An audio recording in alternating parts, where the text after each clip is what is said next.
but you do it anyway. Each time you think that thought, you're retraining your brain. That behavior is just a trained thought. And as you work through those thoughts, you're working through behavior, and you're basically making new neural pathways. The other neural pathways haven't gone anywhere, so you still have to detour as often as possible. But as you see yourself creating this behavior once more, and having these thoughts, and not being able to stop yourself and getting all down on yourself, that's part of the step back, that's part of the reintegration.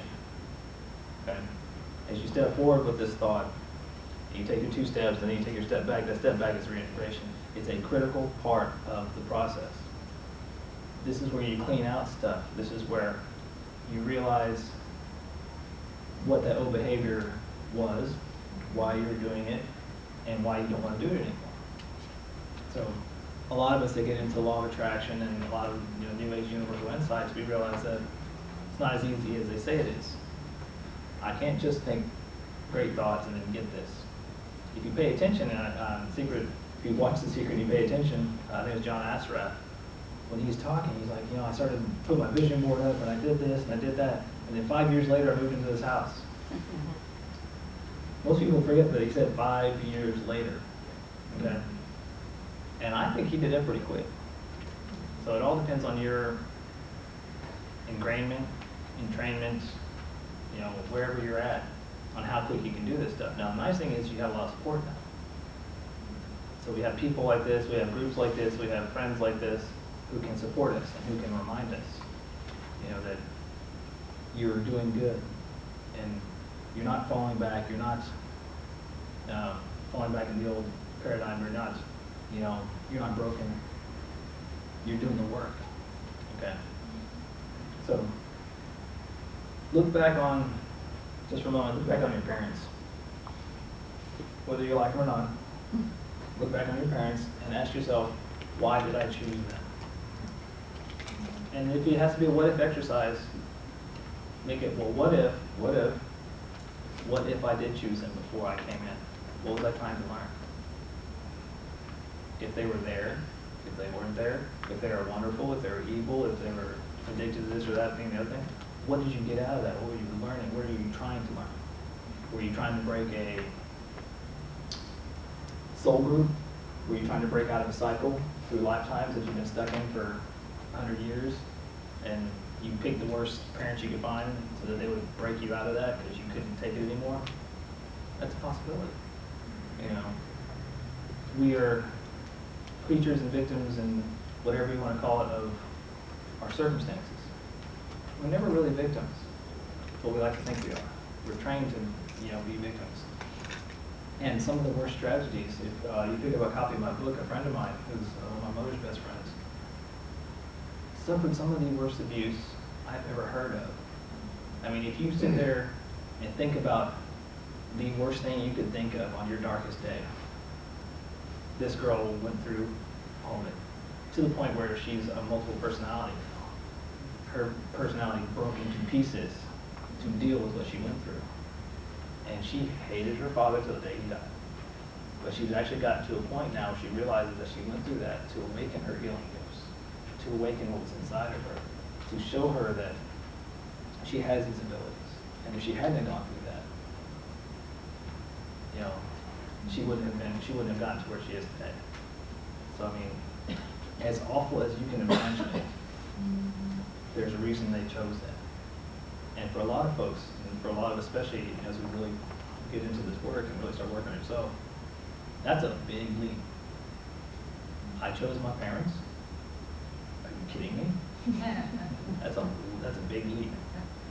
So you got to start where you're at. Where am I today? How do I feel today? How can I make myself feel a little bit better? Okay. And then as you move forward, you will step back.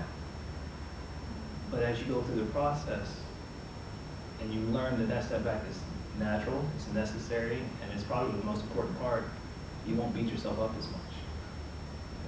When you get emotional, when you have those days where you can't believe you're here again, wherever that is, if you can't believe that you're in the store again, maxing out your credit card again, you're just reinforcing why you don't want to do it. It's the same reason you chose certain parents, the same reason you chose certain lifetimes, the same reason you chose to be where you are. You know, I'm not being overly judgmental, but there's certain parts of Alabama that don't really cater to us, weird people, you know. And I wondered for a long time why I grew up in Central Texas in a Southern Baptist background. Luckily, I went to Germany, so I got to experience Europe, so that was good. Then I went back to Texas, and then, you know, and ended up in Alabama going, what the hell am I doing here? This is one of the questions I have to ask myself a lot of times. And there's a reason. You know, I'm here, I get to come here and talk to you guys. You know, we're all here so we can help raise the vibration of Alabama, of the Southeast, of the U.S., of the world. So you are where you are for a perfect, God-given, universal reason. And if you're struggling, you got to figure out that reason. And how you figure out that reason is you really figure out who you are. And I don't know any better way of figuring out who you are and what you want than by going back and looking at your baggage.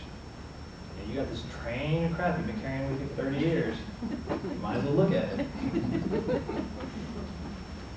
When you look at it, and look at it as impartially as you can, which in the beginning it isn't very impartial. There's going to be a lot of anger and emotion, probably some tears, and maybe some burning of things, you know. But if you can be an impartial observer on your life and figure out why you put yourself through all that crap, you can start to get a handle on, okay, well, I wanted to learn this. I wanted to be this person. I wanted to grow this way. And, you know, I haven't figured out any better way to learn things than to figure out what I don't want, to figure out what I do want.